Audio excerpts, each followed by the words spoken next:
ആ, റെഡിമെയ്ഡ് കാപ്പിയോ? അല്ല, കടിക്കാനൊന്നുമില്ല. ബിസ്ക്കറ്റ് തരട്ടെ?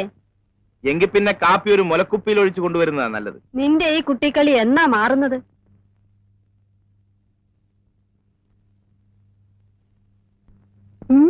സാറേ, സ്വല്പം അടിക്കുന്നോ? വേണ്ട. എങ്കിൽ വലിയ സാറ് കഴിക്ക്.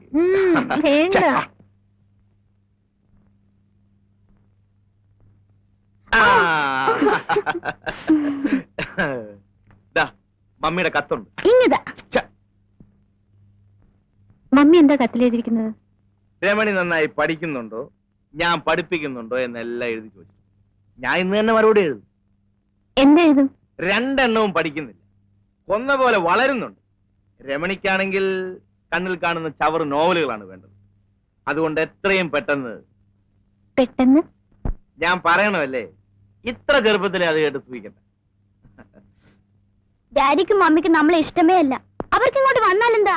അവരവിടെ കഴിയുന്നതേ സമ്പാദിക്കാനാ. അവരൊന്നും ഇങ്ങോട്ട് വന്ന് കിട്ടിയാൽ മതിയായിരുന്നു. ഈ തേങ്ങയുടെയും പിണ്ണാക്കിന്റെയും കണക്കെടുത്ത് നിർത്താമല്ലോ. ചന്ദ്രേട്ടനും ഞങ്ങളെ കൊണ്ട് ബുദ്ധിമുട്ടായോ? ആഹാ, മോള് പ്രായത്തിനൊത്ത ചോദ്യങ്ങൾ ചോദിച്ചാൽ മതി. ഇരുന്ന് പഠിക്കേ.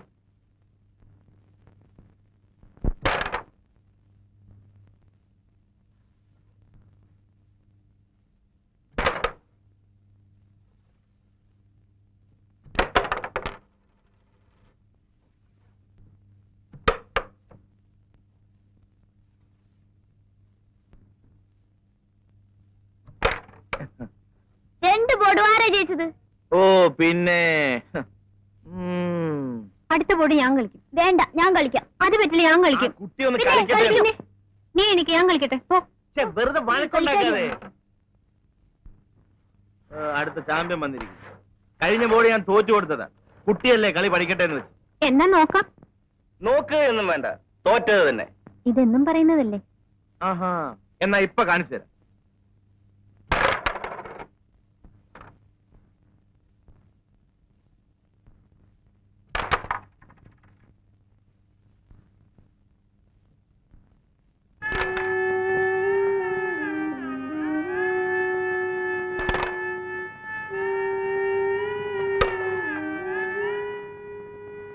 Come on, hurry up.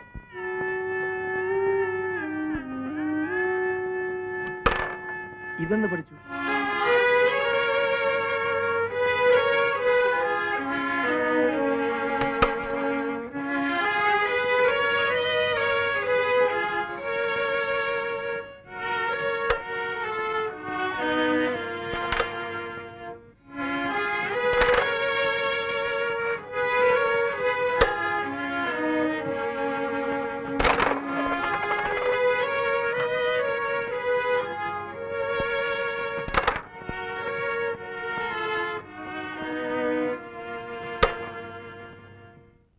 ഇപ്പൊ ആരാ ജയിച്ചത്?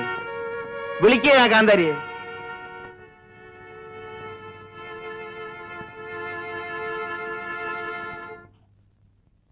എന്തിനാ എന്റെ കുട്ടി ഈ മഴയത്ത് നനയാൻ പോയത്?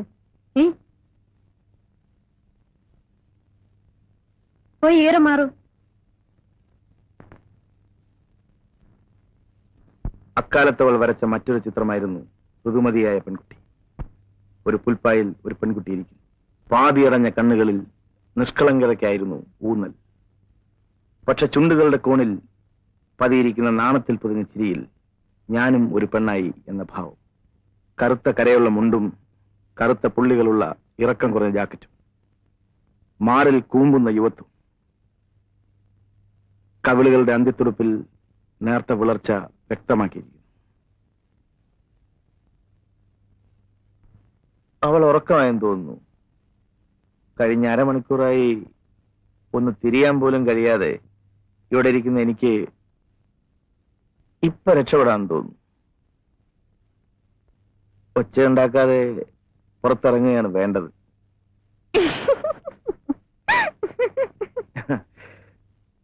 അവൾ വന്നു, അടുത്തു ചേർന്ന് നിന്നു. മയങ്ങി ഉറങ്ങുന്ന പ്രപഞ്ചം, ദൂരെ രാത്രിയുടെ സംഗീതം. അവളുടെ ചുമലിൽ കൈവച്ചുകൊണ്ട് അടുത്തു ചേർത്ത് നിർത്തി. മതി ചേട്ടാ, സമയം ഒരുപാടായി, ഞാൻ ഇറങ്ങട്ടെ. വേണ്ട, കുറച്ചുകൂടി ഇരിക്കും ചേട്ടാ.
ഉഷ പറഞ്ഞിട്ട് അനുസരിക്കുന്നില്ല. ഒന്നിങ്ങ് വന്നേ. ഞാൻ പോട്ടെ.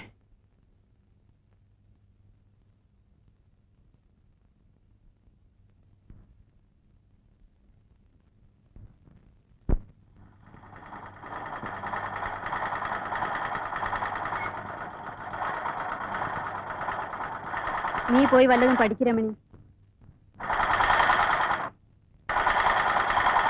ചന്ദ്രേട്ടൻ എങ്ങനെയാ വീട്ടിൽ ഒറ്റയ്ക്ക് കഴിയുന്നത്?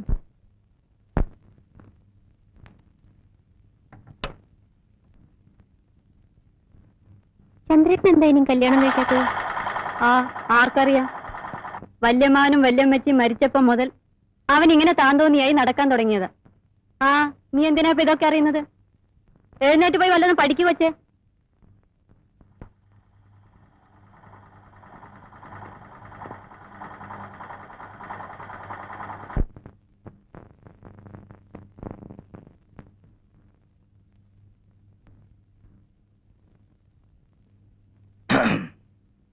ചേട്ടനൊന്ന് ഓഫീസിൽ പോയില്ലേ? എന്നും ഓഫീസിൽ പോയിട്ട് എന്താ ഒരു സുഖം? അല്ല, അപ്പച്ചേ പോരും. വൈകുന്നേരം ആവുന്നാ പറഞ്ഞത്.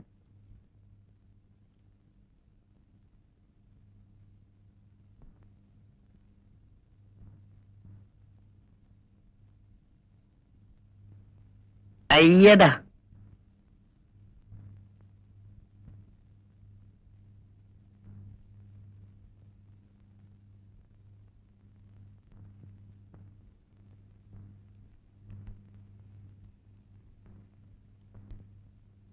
delta d1 delta d1 by d2 plus delta d3 by d4 is equal to del.